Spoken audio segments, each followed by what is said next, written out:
I used to believe that silence was the price of peace, that if I smiled, stayed patient, and let the cruel remarks pass through me like smoke, they would eventually fade. But silence has weight.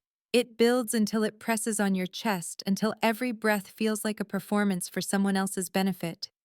That's how I lived for 5 years with Brian. 5 years of diminishing myself to fit the narrow space he carved out for me. It started quietly, a patronizing smile here, a dismissive comment there. At first, I brushed it aside, telling myself all marriages had imbalances, that no one's partnership was perfect. But the imbalance grew, stretched, warped into something suffocating. When he looked at me, he didn't see a partner. He saw a prop, a symbol of his stability, a backdrop to his ambitions. I was the literature professor who'd traded lecture halls for laundry baskets, the quiet wife who knew her place. At least that was the role Brian scripted for me. The irony is that literature, the very thing he mocked, became my survival. My love of stories taught me to see patterns others missed. The foreshadowing of betrayal, the subtle hints of arrogance. I watched Brian the way I once analyzed novels, every gesture, every slip of the tongue, every inconsistency in his so-called business empire. He believed my silence was ignorance. He never realized it was observation. By our second year of marriage, his carelessness grew bold. He left financial documents scattered across the kitchen counter, spreadsheets flashing with questionable numbers. He took calls in front of me discussing restructuring and consulting subsidiaries, phrases that tasted like fraud when I rolled them over in my mind. He never paused, never considered that I might understand. "Don't worry about her," he would laugh to his partners, waving in my direction. "She's too busy with her book club to follow what we're saying." Each time he said it, my pride burned, but my determination hardened too. So I began collecting, quietly, carefully. A separate email account where I sent myself photos of documents, transcriptions of overheard conversations, notes about suspicious patterns. At first, it was only for me, a way to remind myself I wasn't as simple as he believed. But then a message appeared one rainy Tuesday. It was from her, Vanessa, my husband's lover. The best friend of his sister, the woman who had hugged me at family gatherings, who whispered conspiratorial jokes into my ear while she slept with the man beside me. I sat frozen as I read, "Last night was amazing. Can't wait to see you again when she's away." My chest hollowed out, my fingers trembling over the keys. Months of messages spilled across the screen, intimate, mocking, cruel. "She doesn't suspect a thing," Brian wrote. "Too busy with her books to notice the real world." I took screenshots of everything, added them to my growing archive of betrayal. And something shifted inside me. My collection of evidence was no longer just a shield for my pride. It was a weapon. Around that time, I reconnected with Andrea, a college acquaintance who had become a lawyer specializing in divorce and financial crimes. I pretended at first, said I was researching a character for a novel, that I wanted to know how prenups and financial disclosures worked. Andrea raised her eyebrow, but she answered every question with precision.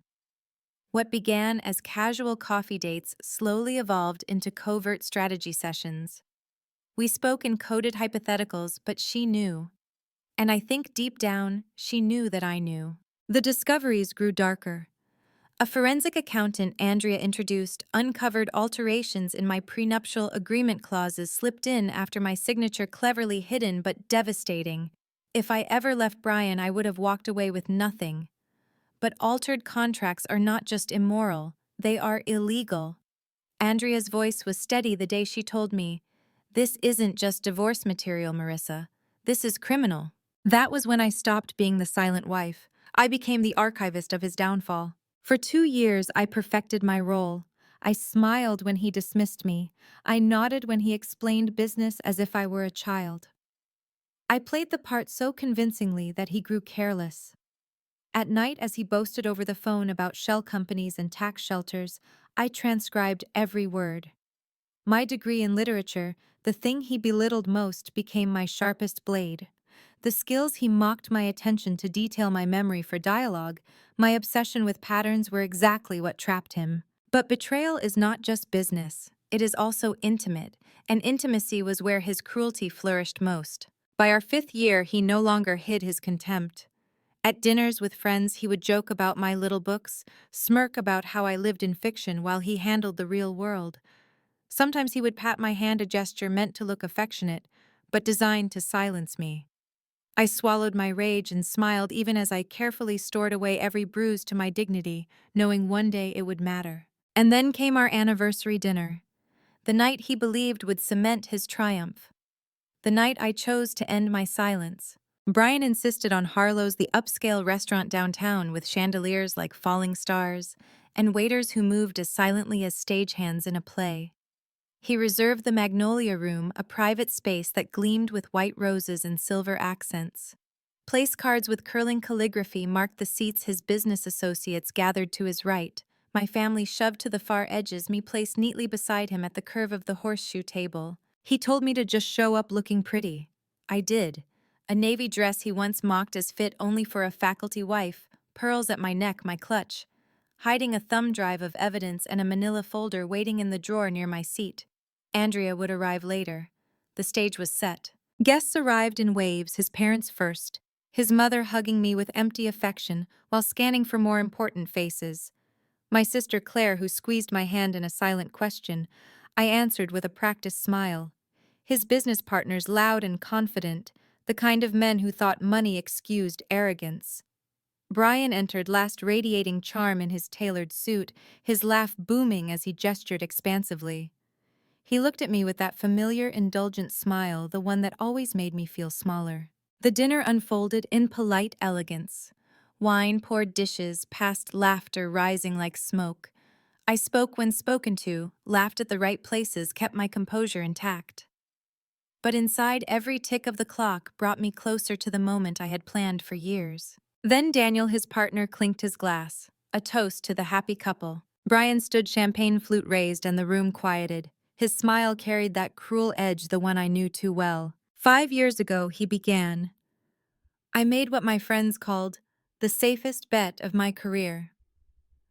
Laughter rippled around the table. Marriage to the quiet literature professor who preferred fictional worlds to the real one.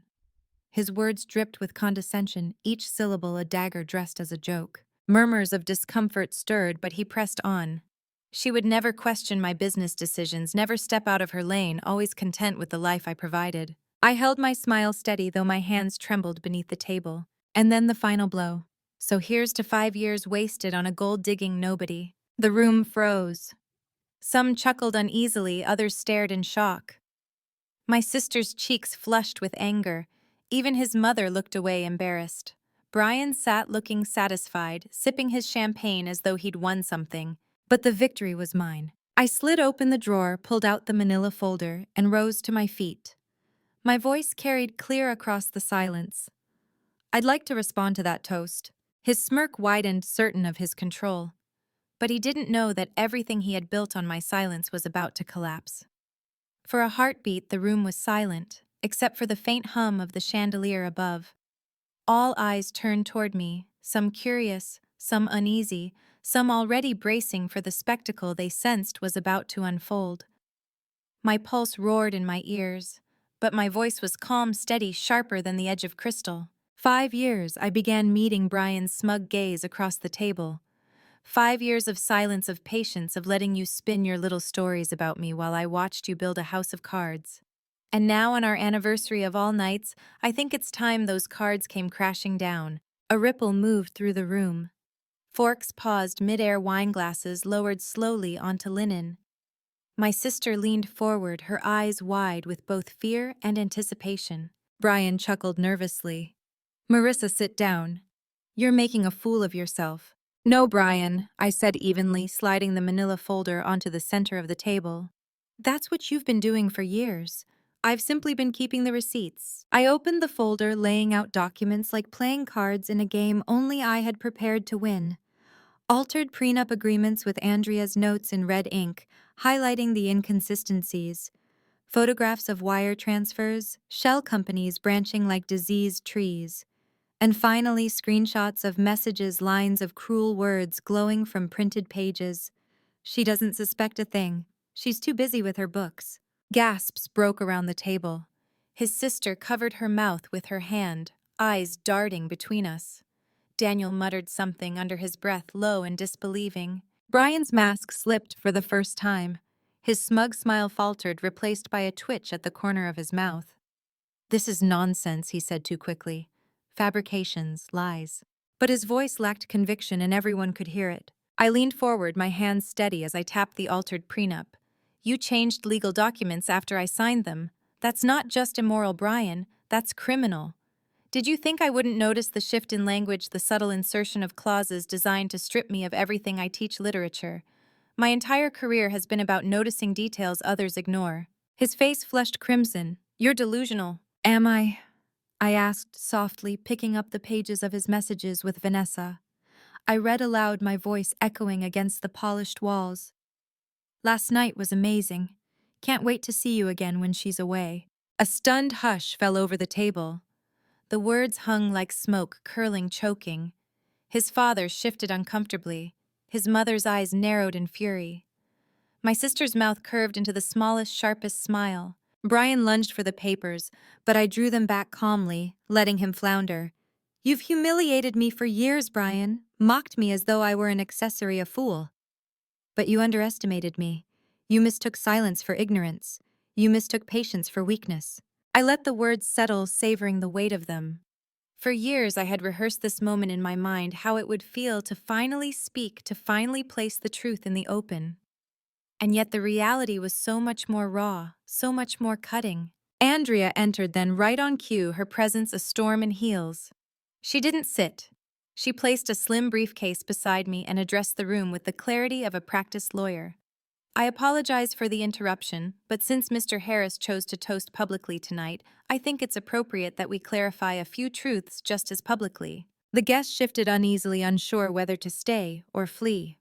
But curiosity glued them to their seats. Andrea pulled out her documents, legal copies, notarized evidence. Things far heavier than my printed screenshots.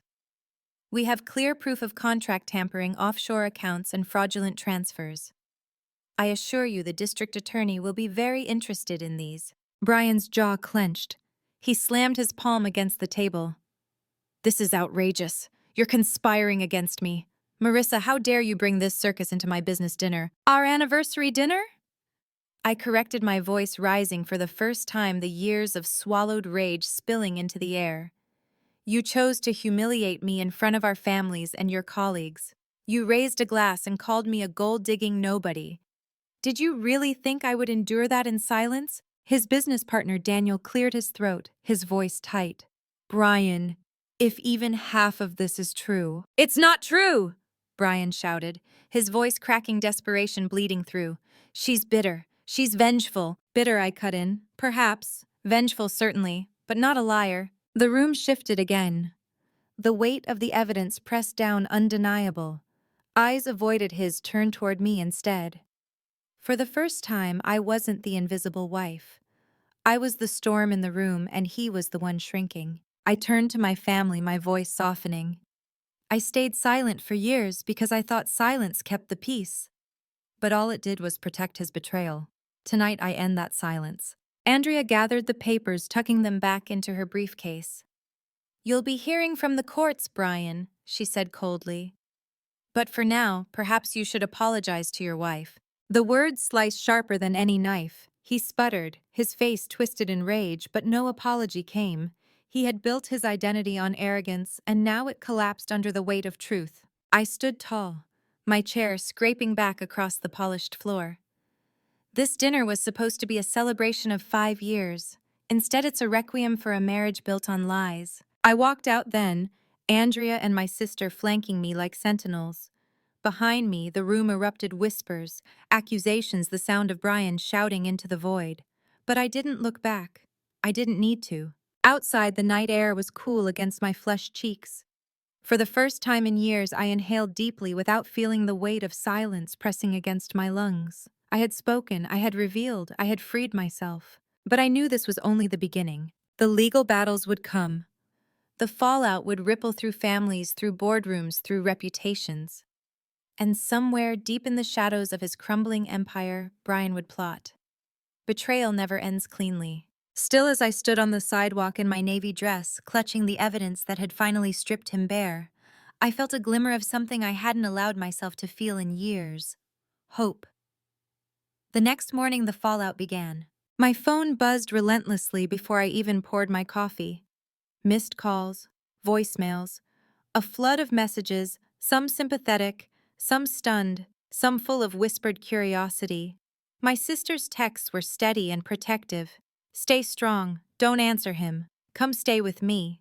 But most were from people who had once circled Brian like moths around a flame, now scrambling to distance themselves from the fire. By noon, Brian's mother had left a long voicemail dripping with practiced civility. "Marissa. Dear, I think you overreacted. Brian was under a lot of pressure. Perhaps we can sit down and talk this through as a family. These kinds of public scenes don't benefit anyone." A public scene. That was what she reduced years of betrayal to. I deleted the message without replying, but not all calls were dismissive. Daniel, his partner, left a quiet, almost shaken voicemail. "I don't know how much of what you revealed was true, but if even part of it is, he's in deep trouble. You should know clients are already asking questions." That made me smile, not with joy, but with grim satisfaction. Brian had built an empire on deceit, on charm and smoke. And now, with the first crack exposed, the whole structure would tremble. I spent that day at my sister Claire's apartment, curled up on her couch while she brewed endless cups of tea and let me unravel in fragments. I told her things I had never spoken aloud about: the prenup, the offshore accounts, the way Brian had laughed with Vanessa about my book club ignorance. Claire's face burned with outrage, her hands clenching into fists. "I always knew he was arrogant, Marissa, but I didn't realize he was a monster." Her words pierced me, because deep down I had known. I had just chosen silence, convincing myself that endurance was strength. But now that endurance had turned to ash, and the only strength that mattered was the kind that spoke. That week was a storm. Articles appeared in the business section hinting at troubles at Harris Consulting. Rumors circulated through faculty networks, through alumni circles, through dinner tables I would never sit at. My inbox filled with messages from former students, colleagues, acquaintances, some offering support, some cloaked in voyeuristic curiosity. Brian, of course, did not remain quiet. He sent message after message, alternating between rage and pleading. "How dare you humiliate me like that?" followed quickly by, "We can fix this. Marissa, just delete the files, please, I'll change." Each one was like a ghost of the man I once thought I married, twisted beyond recognition. One night, a pounding shook Claire's front door. We froze, cups of tea trembling in our hands. His voice bellowed from the hallway, "Marissa, open the door. We need to talk." Claire went pale, but I stood, my heart pounding with something stronger than fear. I opened the door just enough to meet his eyes through the crack. He looked wild. His suit wrinkled, his tie loose, his eyes bloodshot. He smelled of whiskey and desperation. "You ruined me," he spat, voice hoarse, "in front of everyone. Do you know what you've done?" "Yes," I said quietly. I told the truth. He laughed bitterly, shoving his hand against the frame. "You think anyone will believe you? You're just a bitter wife with a grudge. I built everything. You're nothing without me." For a moment, the old sting rose in me, but it faded quickly, drowned by the clarity of evidence waiting in Andrea's files, the screenshots in my folder, the contracts already flagged by investigators. "I was nothing with you," I replied. "Without you, I am free." I closed the door, gently locking it with steady hands as he shouted behind me, his voice muffled, then fading as his footsteps staggered down the hall. That was the night I realized something vital: his power had never been real. It had been a performance, one I had been forced to play along with. But now, with the curtain ripped down, the stage was bare and he was just a man flailing in the spotlight. In the weeks that followed, the legal machinery ground into motion. Andrea moved swiftly, filing motions, securing restraining orders, placing the prenup under official scrutiny. The forensic accountant submitted reports so damning they barely required interpretation. I sat in conference rooms with Andrea. The smell of stale coffee and highlighters thick in the air, reading through every page, every clause, every damning line. It was exhausting, like reliving every wound in slow motion. But it was also liberating.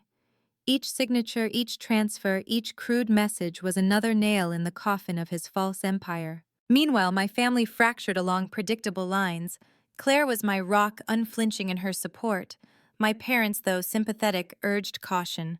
Maybe don't drag this out too publicly, Marissa. Think of your reputation. Think of the university. I wanted to scream at them that my reputation was already shredded not by my actions but by my silence. But I simply nodded, too tired to argue, too determined to explain. Brian's family closed ranks around him, issuing statements of support and concern, as though he were the victim. I stopped answering their calls altogether. The hardest blow came not from Brian, but from Vanessa. One night, an email arrived from her. "You won, Marissa. I'm out of his life. But don't think you're better than me. You knew what he was, and you stayed anyway." I stared at her words for a long time, the cruelty of them burning deeper than I expected. Because she wasn't entirely wrong, I had known, and I had stayed. That night, lying awake in Claire's guest room, I whispered to the darkness, "Why did I stay?" The question echoed heavy, unanswerable. Love, fear, habit. Or was it the belief that silence could somehow transform betrayal into stability? But the answer didn't matter anymore. What mattered was that I wasn't staying now. Weeks blurred into months. Court dates were set, depositions taken. Brian's face appeared in the paper again, but this time not as a rising star, this time as a cautionary tale. His eyes looked hollow in the grainy photos, his jaw clenched, his suit hanging looser. Through it all, I kept teaching. My students, unaware of the storm raging outside, still debated novels and poetry with the same fire as always. And in their voices I found my own again. Words had always been my salvation, and now they became my rebirth. One afternoon, as I graded papers by the window, a message pinged on my phone. It was from Andrea. "He's caving. Settlement talks begin next week. Be ready." I stared at the words, my pen frozen in midair. After all the rage, all the noise, all the destruction, an ending was finally in sight. But I also knew this endings are never neat. Betrayal leaves echoes that linger long after the papers are signed, and I would have to decide how to carry those echoes with me. The courthouse smelled of dust and old paper, its marble floors echoing with every step. I had walked those halls many times before as a professor visiting civic events with my students, but this time I wasn't an observer. This time I was the story. Andrea walked beside me, her stride confident, her briefcase heavy with months of carefully gathered evidence. "Remember?" She murmured, her voice low and steady. "You don't need to perform. You only need to tell the truth. The documents will do the rest." I nodded, though my palms were slick with sweat. It wasn't fear of losing that shook me. It was the knowledge that today, in this cold courtroom, every shadow of my marriage would be dragged into the light. When Brian entered, I hardly recognized him. The tailored suits were still there, but they hung looser, his once polished appearance undone by restless nights and bitter drinks. He tried to smirk when he caught my eye, but the expression faltered, landing somewhere between arrogance and desperation. The judge called us to order. Papers rustled, voices droned, the machinery of justice grinding forward. Andrea laid out the prenup tampering first. Paragraphs highlighted, signatures mismatched, dates skewed. The forensic handwriting expert testified, his calm voice a dagger. These sections were added after the original signing date. Fraudulent. Brian shifted in his seat, his jaw tightening, but he didn't look at me. Then came the financial records. Wire transfers to shell companies in the Cayman's accounts in his sister's name, luxury purchases under false ledgers. Andrea presented them like jewels in a crown, one after another, shining with undeniable truth. The district attorney's representative sat in the back taking notes, his expression grim. But the blow that landed hardest wasn't financial, it was personal. Andrea slid the stack of printed messages across the table. My name mocked, my presence belittled. His words to Vanessa, his lover, "She's nothing, just a woman lost in books." The courtroom went still as Andrea read aloud. Each line was a knife, not just into me, but into the image Brian had crafted for himself. The rising star, the charming executive, the devoted husband, all reduced to ink and betrayal. His lawyer tried to object, claiming the messages were taken out of context, but the judge's gavel silenced him. "The context is clear." Brian finally broke then. He slammed his hand against the table, his voice rising, desperate. She's twisting everything. This is revenge, not justice. You think she's some innocent victim? She's bitter jealous. She stayed with me because she liked the money. The words hung heavy, his voice echoing against the wooden walls. For a moment, I felt the sting, the familiar old shame. But it passed quickly, replaced by a calm I hadn't expected. I stood, my voice steady. I stayed because I believed silence was safer than truth. I stayed because I thought love could redeem betrayal. But I'm standing here now because silence was killing me, and truth is the only thing that set me free. A murmur moved through the room. Even the judge's stern eyes softened slightly. Brian sank back into his chair, his outburst leaving him small, exposed. By the end of the hearing, the outcome was clear. Fraud proven. Settlement negotiations shifted heavily in my favor. Criminal investigations looming on the horizon.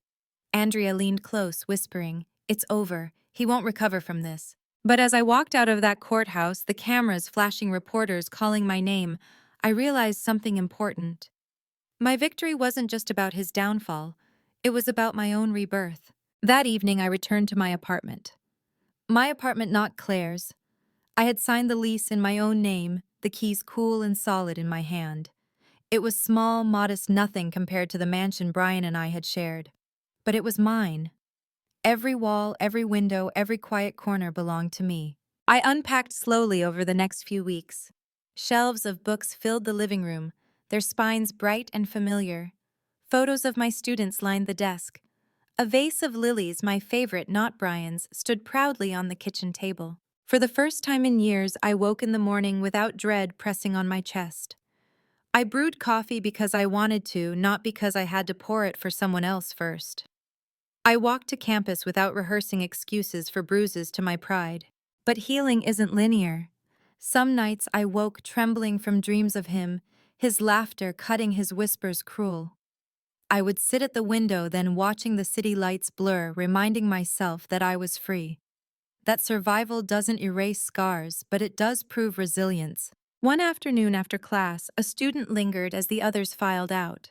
She clutched her notebook to her chest, her eyes wide with something unspoken. Finally, she said, "Professor Harris, I just wanted to say thank you for sharing your strength. I read about your case. It's inspiring." For a moment, my throat tightened. I hadn't realized how far my story had traveled. I hadn't thought of it as inspiration, only survival. But in her eyes, I saw what it meant to speak. My silence had once protected Brian. My voice now protected others. That night, I wrote in my journal for the first time in years. The words came slowly, but they came. Betrayal is a wound, but it can also be a doorway. Through it, I found myself again. Through it, I remembered that truth is not weakness. It is the only power that endures.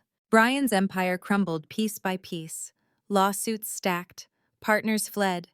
His name, once polished, became shorthand for arrogance and fraud. And I didn't need to watch it happen. I had already seen the man behind the mask. The rest was just consequence. In the quiet of my new life, I learned to laugh again. To linger over books not as escape, but as joy. To share dinner with Claire without fear of ridicule. To feel the warmth of belonging without the shadow of betrayal. And perhaps most importantly, I learned to listen to my own voice, not as an echo in someone else's story, but as the author of my own.